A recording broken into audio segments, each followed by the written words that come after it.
Cada etapa de tu vida te trae nuevos proyectos y nuevas decisiones financieras. En el podcast de BK Advisors te ayudamos a conectar tu vida con tu dinero, hablando de finanzas, inversiones y planificación para acompañar tu crecimiento y cuidar tu futuro.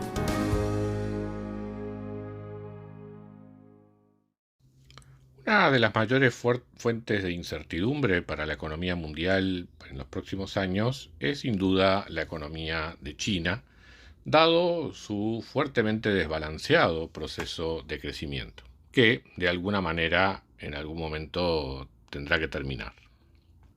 El crecimiento de China en estos últimos años se ha basado fundamentalmente en las exportaciones.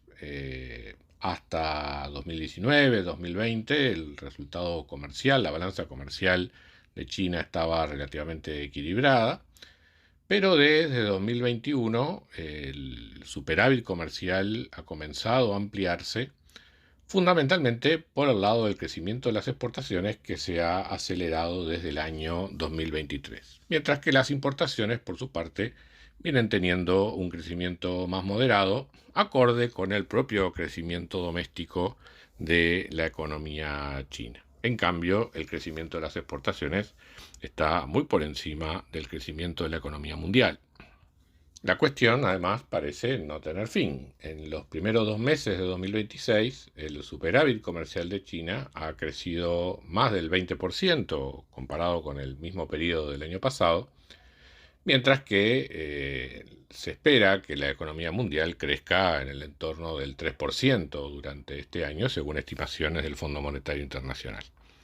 Está claro que para un país del tamaño de China, llega un momento que estas tasas de crecimiento de las exportaciones son definitivamente insostenibles, en el sentido de que ya no hay lugar en el mundo donde recibir con esa tendencia de crecimiento las exportaciones de China y absorber el superávit de balanza comercial chino.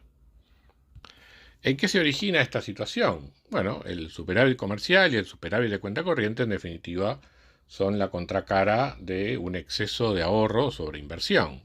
En China, la inversión privada ha básicamente colapsado luego del COVID.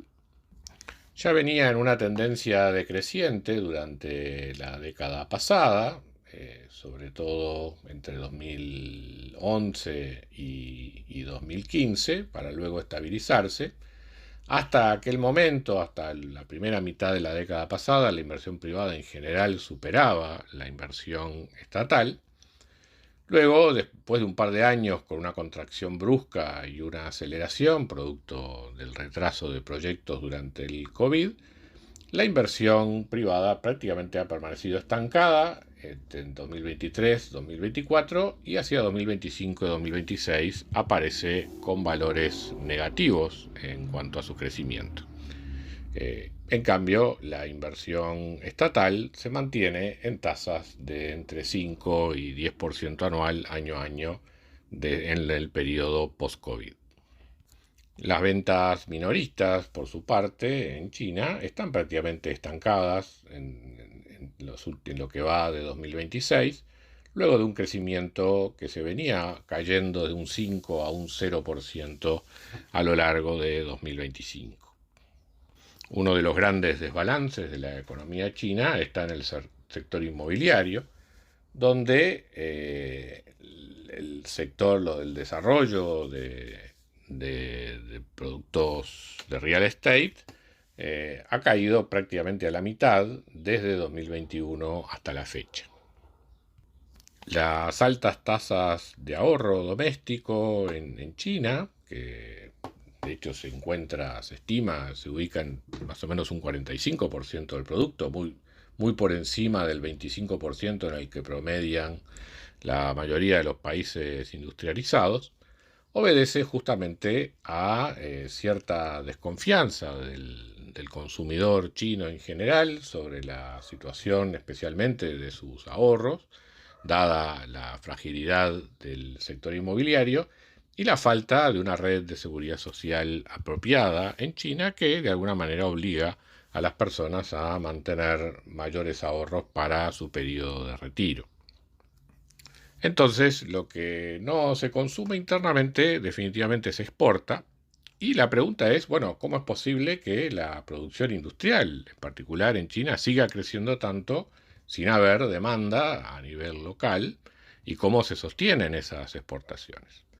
Bueno, la verdad es que aproximadamente un 30% de las empresas chinas industriales operan a pérdida, y en los sectores que han sido considerados prioritarios por el gobierno dentro de lo que es la iniciativa Made in China 2025, el número de empresas deficitarias o con pérdidas sube al entorno del 34%.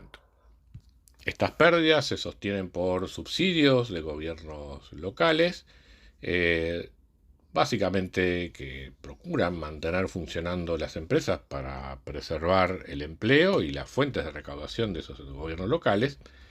Y a su vez, los bancos estatales renuevan permanentemente los préstamos de estas empresas, que en realidad son insolventes, de manera de evitar reconocer estas pérdidas.